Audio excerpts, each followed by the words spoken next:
Volvemos a que hemos considerado ya en varias ocasiones, quizás hoy sea la última vez, por lo menos por un tiempito.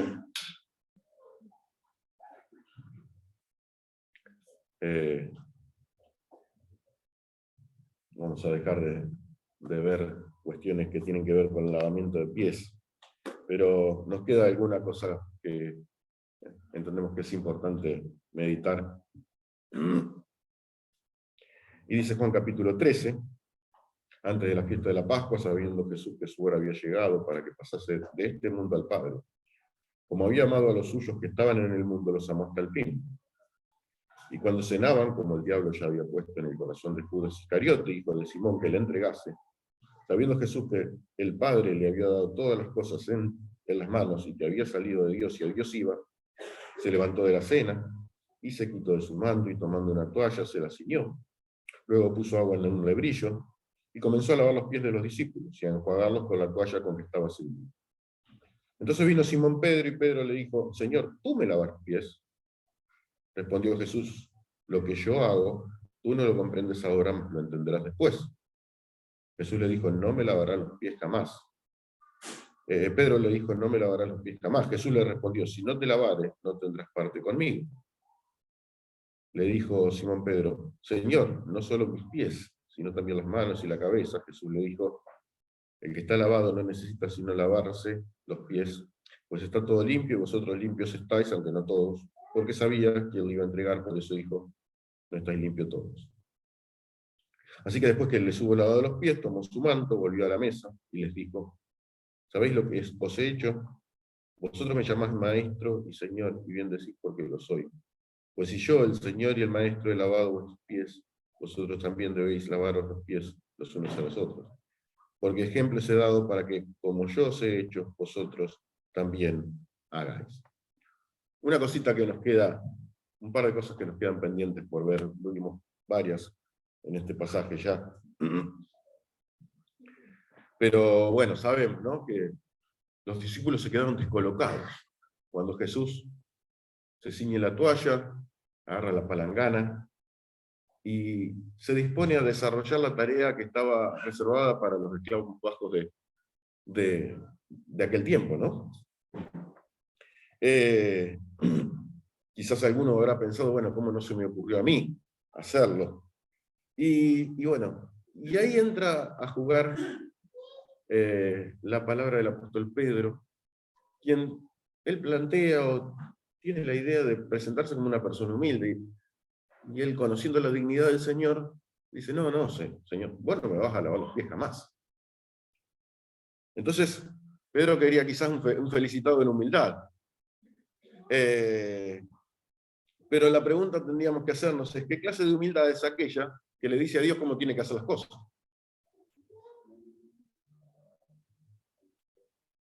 O que le quiere impedir al Señor que cumpla su propósito, que cumpla su idea. El maestro lo corrige, ¿no? Dice: si no te lavo, no vas a tener parte conmigo. Ah, bueno, y entonces Pedro dice, recapitula, recalcula. Entonces dice: no, entonces no me lavé los pies. Lavame todo, desde la cabeza hasta los pies. Y claro, Pedro no entendía. Obviamente sabemos que el lavado de pies es una costumbre que existía porque no había pavimento, ¿no? Y caminaban todos en sandalias, y si una persona se bañaba en la casa, los pies se les iban a ensuciar indefectiblemente yendo de un lugar a otro. Entonces llegar a una casa era un acto de cortesía, el lavado de pies. Entonces solamente el hecho que correspondía en ese momento era el lavado de pies. Pero Pedro le explica a Jesús cuál es la forma correcta de hacer las cosas. Parece hasta, si se quiere, gracioso, nos resulta contradictorio.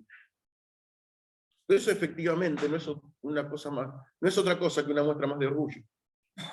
En definitiva, cuando le decimos a Dios cómo tiene que hacer las cosas, nos creemos que somos humildes y simplemente lo que estamos manifestando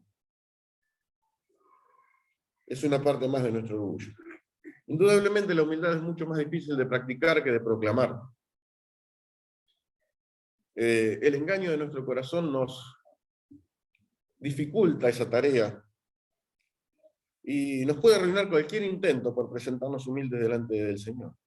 Y aún las actitudes aparentemente más espirituales, como la que tenía el apóstol ahora, tenían definitivamente una cuota de orgullo.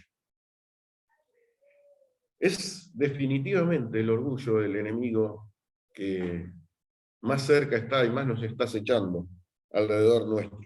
Y necesitamos que Dios lo traiga a la luz, para que en definitiva podamos ser verdaderos. El Señor dijo que si el Hijo los libertare serán verdaderamente libres. Si el Hijo nos liberta, también podemos ser verdaderamente humildes delante de Él. La transformación que Él hace incluye una virtud que efectivamente es muy real. Cuando leemos el fruto del Espíritu en Gálatas capítulo 5, lo vamos a ver quizás más adelante en alguna que otra reunión. Pero hay una virtud real que se llama benignidad. Es decir, pensar acciones concretas en bien de los demás por encima de mi propio bien. Eso ya es la verdadera humildad en definitiva. Es no pensar, es pensar menos en mí y más en los demás. No es pensar que yo soy un idiota y los demás son mejores que yo. No, es simplemente pensar más en el bienestar de los demás que en el bienestar propio. Y eso es lo que quiere decir Filipenses 2:3, ¿no? Cuando dice que haya en ustedes el mismo sentir que hubo en Cristo Jesús, estimándose a ustedes mismos como menos que los demás, ¿no? Recuerdan ese pasaje. Entonces, definitivamente, Pedro nos desafía a presentarnos con verdadera humildad delante del Señor y que Él traiga a la luz todo atisbo de orgullo. Y una cosa más sobre este pasaje, simplemente para cerrar esta idea, esta meditación y el tiempo devocional que compartimos para luego adorar al Señor a través de los símbolos. Es que cuando termina el Señor de lavar los pies, en definitiva, después le dice, ¿saben lo que hice? Bueno, miren, ustedes me llaman maestro y señor. Dicen bien porque lo soy, dice. Pero si yo el Señor y Maestro le he lavado vuestros pies, ustedes también tienen que lavarse los pies los unos a los otros. Obviamente nos deja el ejemplo para seguir sus pisadas. Pero fíjense un detalle. Dice, ustedes me llaman Maestro y Señor. Y así lo veían los discípulos. Alguien de quien podían obtener grandes enseñanzas. Era el Maestro. Enseñanzas muy valiosas para la vida. Enseñanzas muy valiosas para el futuro, enseñanzas muy valiosas desde el punto de vista moral, espiritual, pero era el maestro, y también era el Señor, pero a eso le interesaba más verlo a Jesús como el maestro. Jesús le cambia el orden, y dice, yo soy el Señor, y creo que nosotros también tenemos que prestar atención a estos detalles, ¿no? A veces Jesús es el maestro para nosotros. Es de quien aprendemos muchas cosas que nos sirven, que son buenas e importantes, son importantes para la vida, son importantes para ganar discusiones, son importantes para argumentar, son importantes para cuestiones que tienen que ver con nuestra vida cotidiana, y está bien que eso sea. Pero Jesús quiere ser una cosa diferente, quiere ser el Señor. Y si es el Señor, es distinto el orden de prioridades. Si es el Señor, es quien a los discípulos le dio todo lo que son. Y es el que nos dio todo lo que somos a nosotros. Él es de quien provienen todas las cosas. Del Señor es la tierra y su plenitud, el mundo y los que en él habitan. Nos leía Marcelo hasta hace poquito, ¿no? El Salmo 24. Y lo que nos está mostrando es que ni siquiera nosotros somos dueños de nosotros mismos. El Señor nos ha dado libertad, nos ha dado la oportunidad de que elijamos incluso qué vínculo queremos tener. Si queremos tener el vínculo con el de maestro y señor, o el de señor y maestro. Y la idea que el Señor nos quiere transmitir y que recorre todas las páginas de la Biblia es esta. El Señor es el Señor, el Kyrios, el que tenía todo el poder, el que merecía todo tipo de respeto, que daba las órdenes y esas órdenes se respetaban. Eso es Señor. Y esperemos que en todos y en cada uno de nosotros Él pueda ser el Señor. También el Maestro, por supuesto, pero el Señor de nuestras vidas. Amén.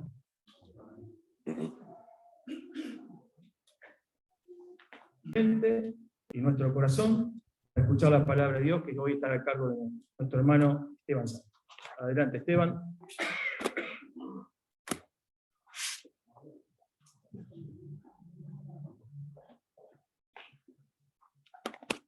Bueno, ¿verdad? Bueno, buen día de nuevo, por si hay alguien que todavía no haya llegado más tarde, que no saludó. ¿Se escucha bien? Bárbaro, buenísimo. Ahí estaban ajustando todo. Espera. Ajá. A ver. ¿Tenemos pilas? Ajá. Bueno. Ahora vamos a... Ahí ajustamos esto para...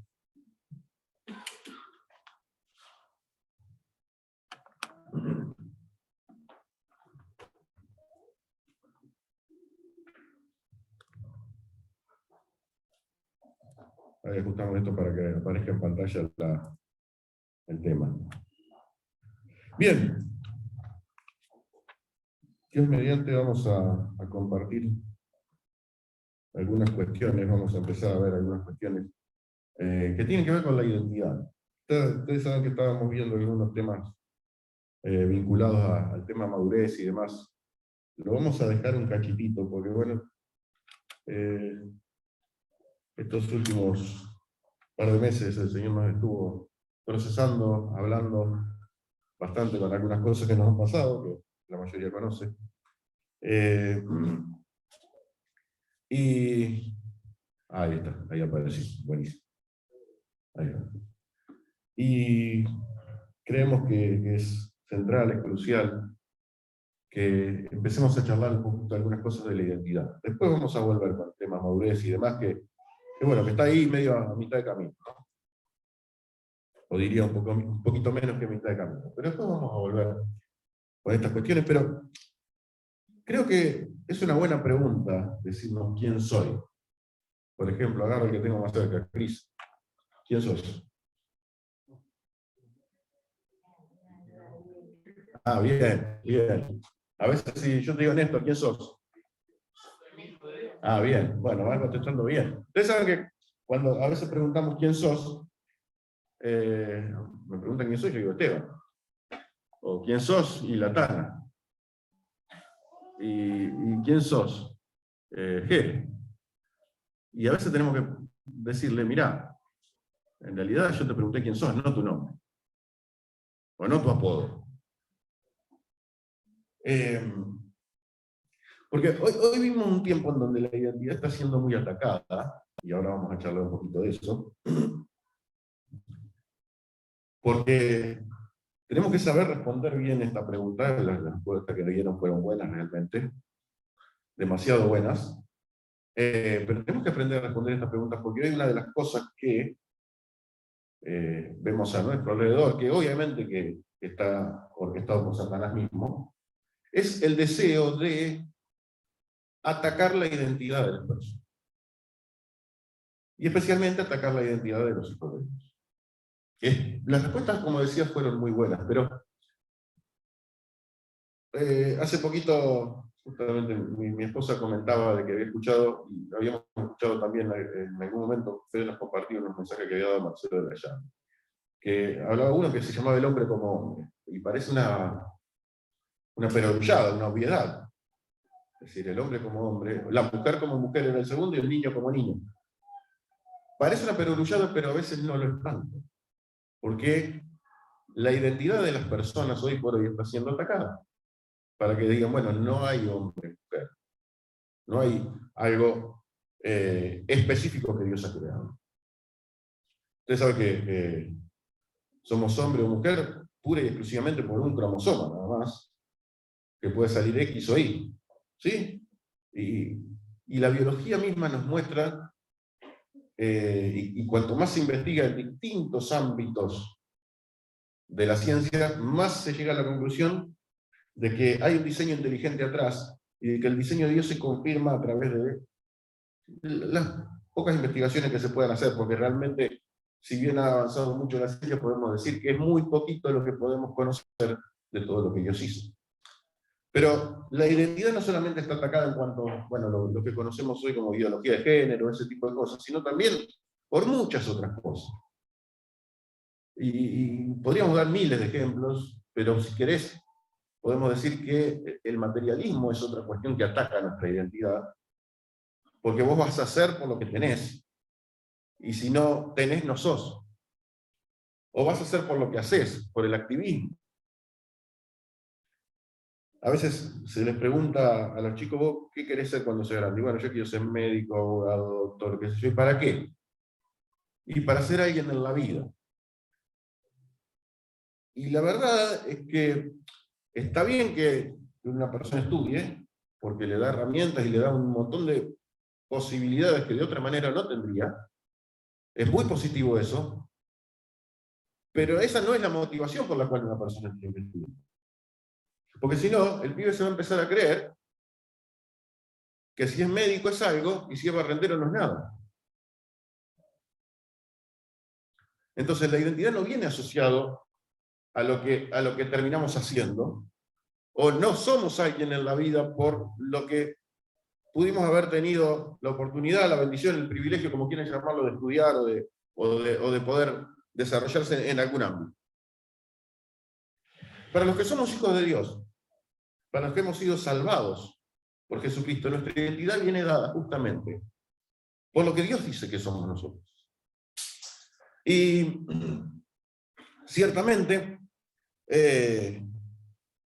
Dios nos identifica, y la palabra de Dios nos identifica con un montón de calificativos. Ahora vamos a ver algunos, pero muy por arriba, o simplemente mencionar, ni siquiera lo vamos a comentar. Pero tenemos que entender que lo que somos en Cristo, lo que Dios dice que somos, eso es verdaderamente lo que somos. Y tenemos que entender que la identidad de una persona en su vínculo y en su relación con Dios puede comenzar a partir del momento en que tiene un encuentro personal con Jesús.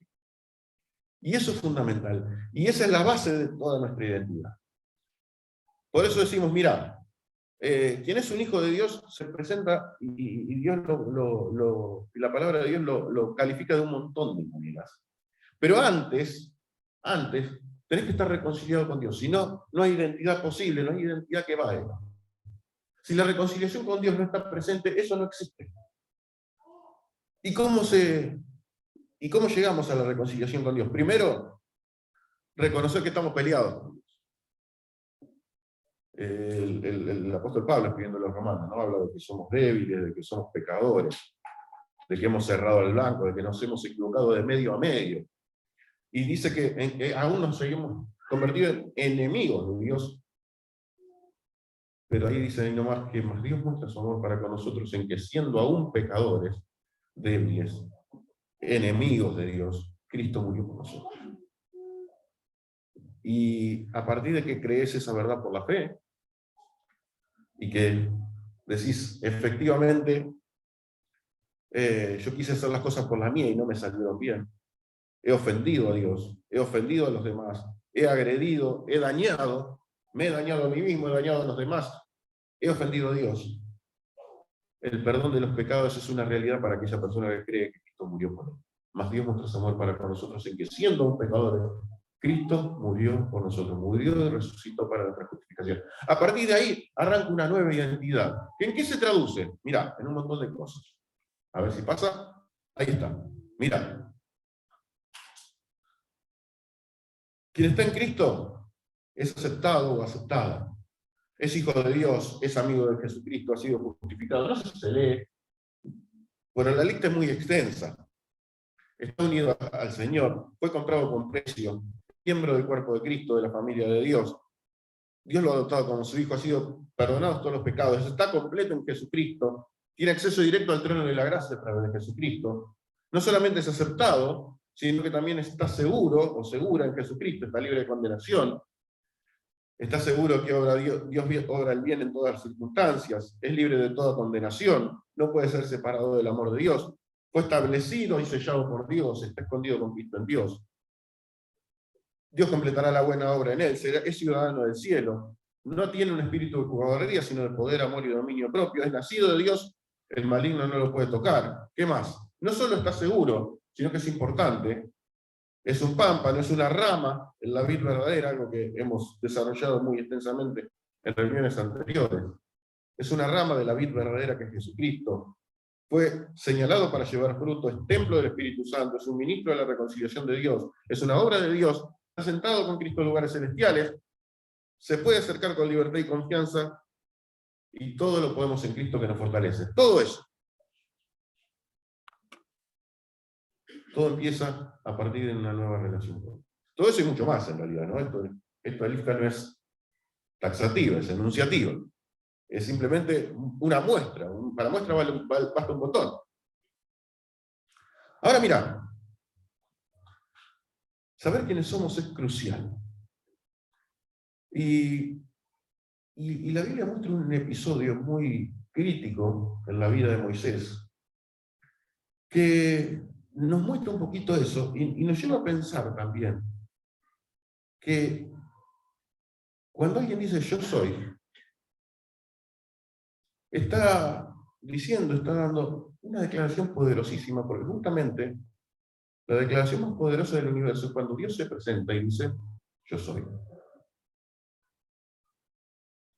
¿Ustedes se acuerdan? Vamos a leer este episodio en parte. Está en el libro de Éxodo, capítulo 3, calculo que se lee. Ahí me traen el agua, buenísimo. Gracias por la copa de cristal. Éramos tan pobres que nos atábamos los cordones con los dedos de los pies.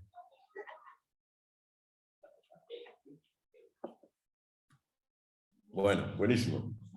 Me viene bárbaro porque no estoy del todo bien todavía. Bien. Dice que Moisés, ¿se acuerdan?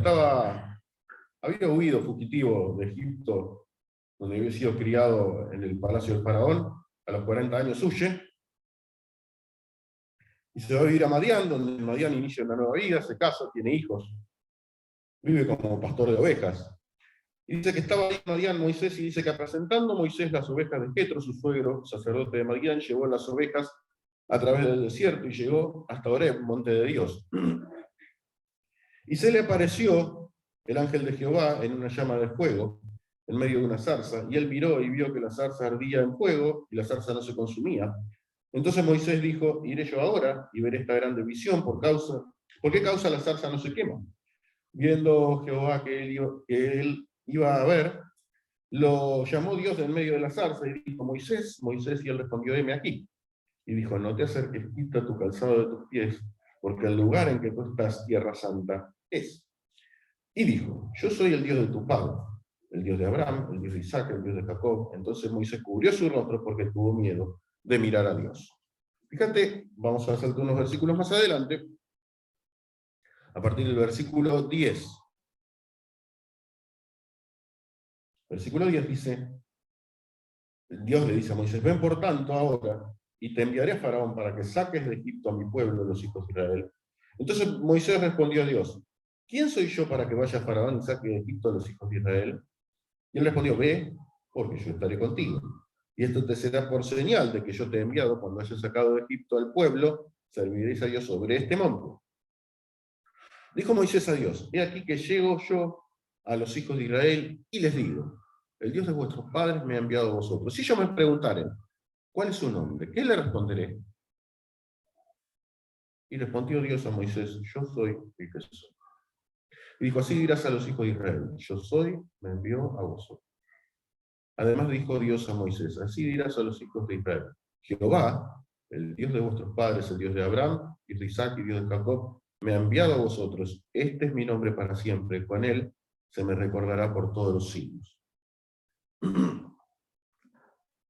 ¿Sabe que el nombre de Dios, el nombre de Jehová, que nosotros leemos hoy como Jehová, cuando los hebreos lo escribían, en realidad tiene solamente 4 letras. La Y, la H, la B corta y la H, así en el idioma nuestro, ¿no? Si lo tuviéramos que transliterar. Ustedes saben que los hebreos escribían solamente consonantes. Y luego, cuando pasó el tiempo, le fueron agregando las vocales. Las vocales lo hacían a través de puntitos y rayitas abajo, arriba de las letras. Es un lío bárbaro. Es un chino realmente entender eso. Vamos a comentar hasta dónde nos dé el cuero, porque la verdad que el tema después, sinceramente, nos supera. A mí por lo menos me supera. Pero sí hay algunas cosas que sí tenemos claras. Mirá, y hasta ahí vamos a llegar. Los hebreos escribían consonantes, y saben que ellos tenían miedo de pronunciar el nombre de Dios. Ellos tenían presente de que Dios había dicho que no tomen el nombre de Dios en vano, entonces tenían aún miedo de pronunciar este nombre, el Jehová que conocemos hoy, y de hecho lo reemplazaban por otro nombre de Dios que era Adonai cuando hablaban, porque tenían miedo de errar. Al principio incluso no le ponían vocales a esta expresión, no le escribían las vocales porque tenían miedo de errar. Pero sí lo curioso es que cuando Dios le dice yo soy el que soy, o yo soy, suena muy parecido a la pronunciación que ellos daban de este nombre, este tetragramatón que se llama, ¿no? Porque son 4 letras. Y sonaban muy parecidos a yo soy. De hecho, cuando el Señor Jesús les dice a los fariseos, antes de que Abraham fuese yo soy, ¿ustedes se acuerdan que lo quisieron matar en ese momento a Jesús? No pudieron porque obviamente no era el tiempo todavía que Jesús tenía que morir. Pero dice, antes que Abraham yo soy. Y los tipos se pusieron verdes.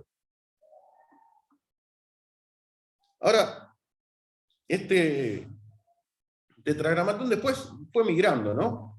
Y bueno, después algunos le pusieron Yahvé, otros Jehová, y ahora lo leemos como Jehová. Así es como lo tenemos. Pero hay algunos estudiosos, esto por ahí ya nos metemos en cosas que son más complejas, pero hay algunos estudiosos que dicen que estas 4 letras, la Y, la H, la B y la H, que para cómo se leen al revés, en hebreo se lee de derecha a izquierda, es un lío bárbaro. Pero estas 4 letras las podríamos traducir como Yod, Hei, Va, Hei. Y hay quienes dicen que, hay muchos rabinos que han estudiado esto, dicen que eso es como la onomatopeya de la respiración. Entonces decía que cuando respiraban decía Yod, Hei, Va, Hei. De modo tal que ellos asumen que cuando un bebé nace a la vida, lo primero que hace es pronunciar el nombre de Dios. Yod, Hei, Va, Hei. Y cuando el hombre muere, no puede pronunciar más el nombre de Dios. Cuando no pronuncia más el nombre de Dios, se separa el espíritu del cuerpo. Y ciertamente le digo que esto, les soy sincero, les confieso que me supera, que es muy complejo, que bueno, son estudios que han hecho algunas personas que supuestamente saben. Efectivamente, no sabemos hasta dónde han estudiado estas personas, si efectivamente era así, pero sí sabemos y estamos seguros de que hay una conexión muy clara y muy grande entre lo que es el nombre con la misma persona. Y no solamente con eso, sino que también hay una conexión entre lo que significa la respiración y lo que significa el aliento de vida que Dios ha dado a todas las personas. Esa conexión está clarísima en la palabra. Mira, vamos a ver algunas cosas. Mira, algunos textos, vamos a ver algunos del Antiguo Testamento para que nos demos una idea. Y quizás nos pongamos un poquito técnicos, pero aguántenme porque entiendo que vale la pena que lo veamos. Mira, dice Génesis 2:7. Entonces Jehová Dios formó al hombre del polvo de la tierra y puso en su nariz aliento de vida, y fue el hombre un ser viviente. Ese aliento es como una respiración, dice Neyamá. Esa es una transliteración de la expresión hebrea, ¿no? Pero es esa respiración que la persona da. Dice, cuando Dios puso ese aliento de vida, el hombre fue un ser viviente. Dice en Génesis 7:22, cuando habla del diluvio y de todo lo que sucedió, cuando todos los seres que había en la tierra prácticamente murieron, dice, todo lo que tenía aliento, se le llama de espíritu, de vida en sus narices, todo lo que había en la tierra murió. Ese espíritu, ese que dice hebreo, roah. Roah quiere decir viento, aire, y lo usaban para eso. Y ese viento, aire, ese espíritu, es lo que murió en todos los seres que vivían en aquel tiempo. Obviamente los seres que respiran aire, ¿no? Los seres acuáticos. Cuando está cerrando el libro de Eclesiastés, el sabio Salomón, él habla, dice, acordate de tu Creador en los días de tu juventud, antes que vengan los días malos, en los cuales digas no tengo en ellos contentamiento, antes que empiecen a pasar un montón de cosas que vienen cuando el cuerpo se va deteriorando, y dice al final, antes de que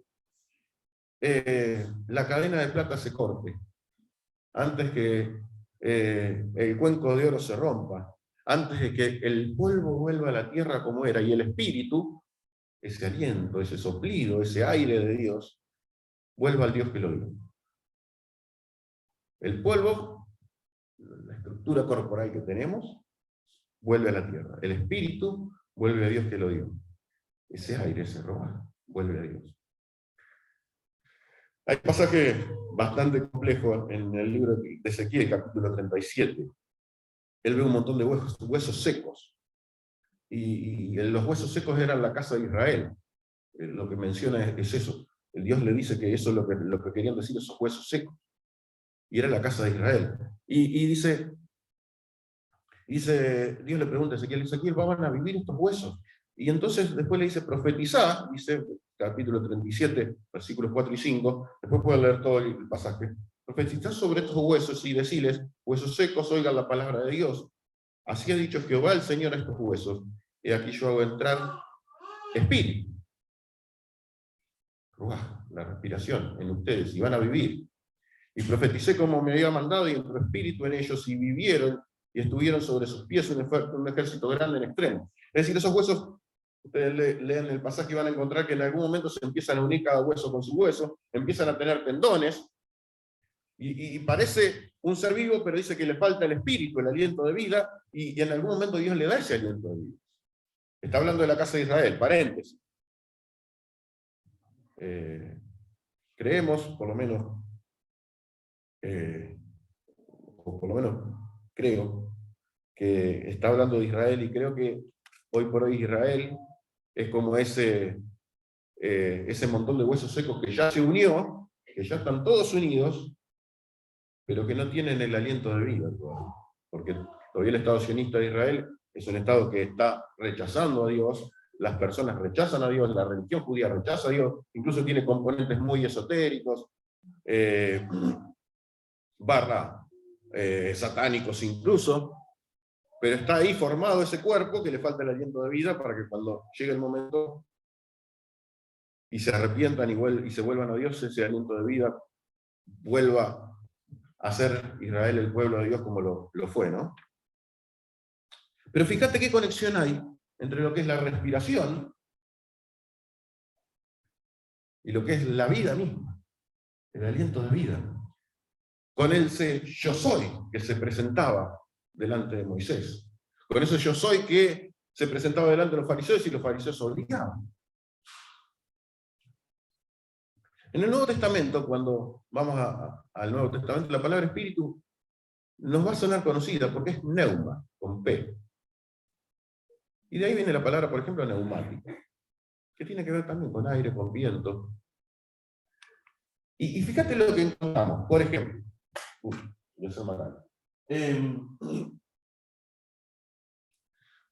Hay pilas de texto para mencionar, pero pusimos poquitos.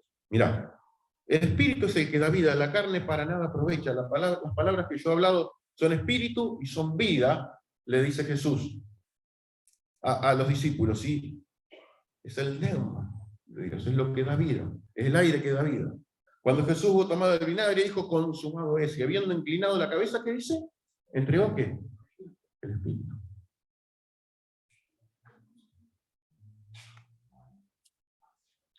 Porque todos los que son guiados por el Espíritu Santo, y lo escribe con mayúscula, pero no deja de ser neuma, el Espíritu de Dios, estos son hijos de Dios, dice Pablo escribiendo a los romanos. Pues no habéis recibido el Espíritu, que habla del espíritu humano acá, pero sigue siendo la misma expresión, el espíritu de esclavitud para estar otra vez en temor, sino que habéis recibido el espíritu de adopción, por el cual clamamos Abba Padre, quiere decir papito querido. El Espíritu Santo mismo da testimonio a nuestro espíritu de que somos hijos de Dios. Fíjate cuál es la profundidad de lo que significa la persona misma de Dios, el nombre de Dios, el aire que respiramos. Nos está marcando efectivamente, y sí, nos está marcando efectivamente que dependemos en absoluto de Dios, y nos está marcando efectivamente de que, como decimos, el mismo Espíritu de Dios da testimonio a nuestro espíritu de que somos hijos de Dios.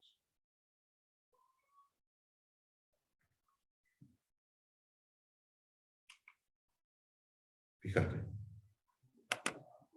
¿Sabes qué? Somos la marca registrada de Dios. Somos creación de Dios, somos hechura suya. Creados para buenas obras, salvados para la alabanza de la gloria de su gracia. ¿Vieron cómo termina el libro de los Salmos? El libro de los Salmos era el cancionero que tenían los hebreos, ¿no? ¿Y cómo termina? Termina en el Salmo 150. El Salmo 150 dice alabarle con pandero, alabarle con arpa, alabarle con un montón de instrumentos. Y dice, al final, todo lo que respira, alabarlo. Vuelvo al tema de la identidad. ¿Quiénes somos?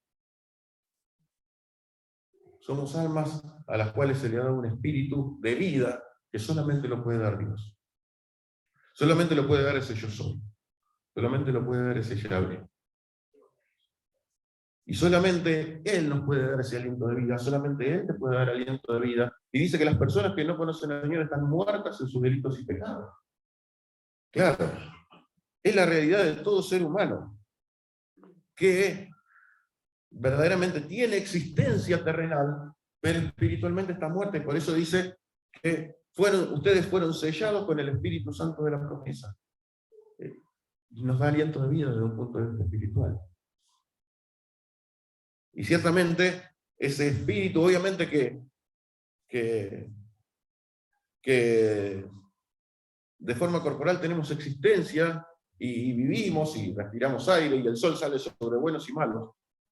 Pero quien no se ha encontrado con Jesucristo todavía, vive justamente como esos huesos que después se le formó el tendón y se le formó el cuerpo, pero le falta el aliento de vida.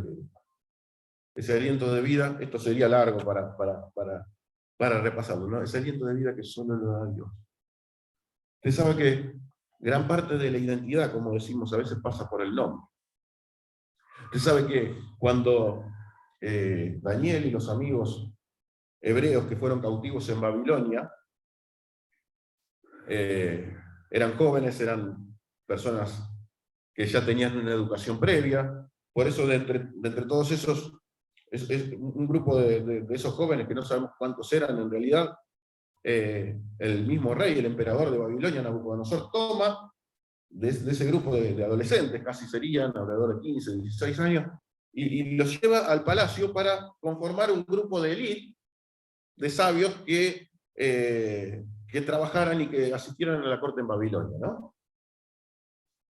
Entre esos jóvenes había 4, uno era Daniel y otro eran los amigos, Sadrach, Mesach y Abednego, muy bien, que en realidad propusieron en su corazón, ustedes lo pueden leer en el libro de Daniel, al comienzo, no contaminarse con la comida del rey. ¿Ustedes saben lo primero que quiso hacer Nabucodonosor cuando los cooptó a todos estos jóvenes? ¿Saben qué le quiso hacer? Le cambió el nombre. A Daniel, cuyo nombre quería decir Dios es mi juez, le puso Belsasar, príncipe de Bel, quiere decir, y Bel era una deidad demoníaca a la cual adoraban los babilonios. Claro, una cosa es que te digan Dios es mi juez, y tengo que dar cuentas ante él, y otra cosa es que te digan, vos sos un príncipe. Entonces, ciertamente, una de las cosas más centrales que nos sucede a nuestro alrededor es que cuando vayas a tu trabajo, o a tu estudio, o a cualquier lugar, lo que van a tratar de hacer es vulnerar, atacar, y tratar de que te olvides de tu identidad en Cristo. Así como Nabucodonosor quiso despersonalizar a ese grupo de pibes que querían tenerlos como grupo de élite, seguramente Satanás quiere también que nosotros nos despersonalicemos.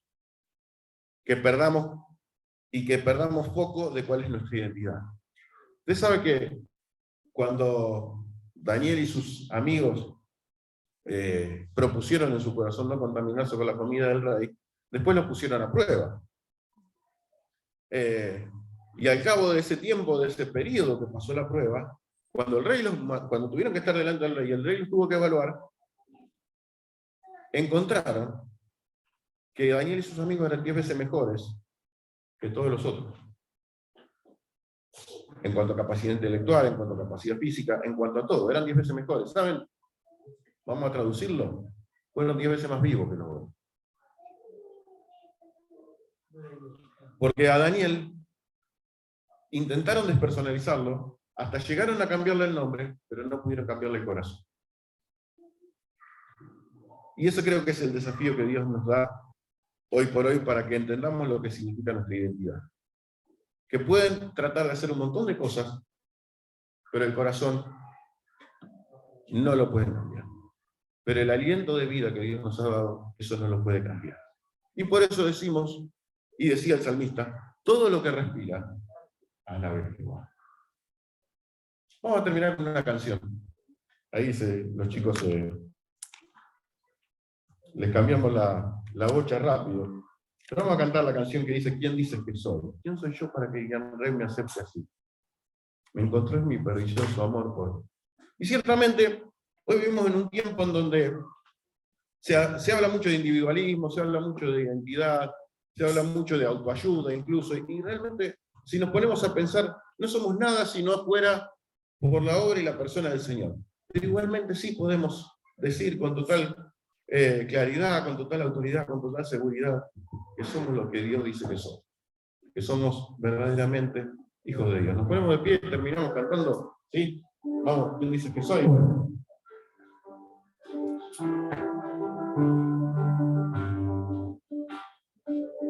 ¿Quién soy yo para que el rey me acepte así? Encontró en mi perdición su amor por mí. Oh, su amor por mí, libre soy en él, libre en verdad, soy hijo de Dios, si lo soy. Libre soy, él me rescató, su gracia en mí. Aun siendo yo pecador, él murió por mí. Él murió por mí. Libre soy en él, libre en verdad, soy hijo de Dios, si lo soy. En tu casa, Dios, sitio hay para ti, soy hijo de Dios, si lo soy. Escogido, perdonado, yo soy quien dices que soy. Vas conmigo, a mi lado, yo soy quien dices que soy. Escogido, perdonado, yo soy quien dices que soy. Vas conmigo, a mi lado, yo soy quien dices que soy. Si yo soy quien dices que soy, libre soy en él, libre en verdad, soy hijo de Dios, si lo soy. Gracias a Dios, si hay para soy hijo de Dios, si lo soy. Oramos. Te alabamos, Señor, por este tiempo que nos has dado. Gracias, Señor, por tu palabra, por las promesas, por no solo las promesas, sino las realidades, las certezas que tenemos para el hoy por hoy, el día a día, Señor, de que somos hijos de Dios, que nos has salvado, nos has perdonado, nos has redimido por la sangre de Jesús. Gracias, Señor, porque esa declaración, la más poderosa del universo, el yo soy, el gran yo soy, que te presentaste a Moisés, el gran yo soy que habitó sobre esta tierra y que caminó este suelo, en la persona de Jesucristo. El gran yo soy ha venido a nuestras vidas, nos ha dado aliento de vida, desde un punto de vista físico, pero sobre todo desde un punto de vista espiritual. Gracias por esta realidad, gracias por tu bondad, por tu persona, y gracias porque, Señor, el gran yo soy nos ha dado, Señor, la identidad de ser los hijos de Él. Y, Señor, podemos con toda tranquilidad, paz en nuestro corazón, decir, yo soy un hijo de Dios. Gracias, Señor. Gracias porque esa declaración es justamente poderosa desde un punto de vista teológico, pero también es una realidad desde el punto de vista práctico en nuestra vida. Y gracias porque podemos estar parados firmes, Señor, en la identidad que nos has dado en Jesucristo. Señor, nos ponemos en tus manos, te pedimos que bendigas a cada hermano, a cada hermana, para que todos y cada uno de nosotros, Señor, podamos honrarte en cada paso que demos, podamos mostrar tu nombre, tu persona a quienes nos rodean, y muchas más personas puedan llegar al conocimiento de la verdad.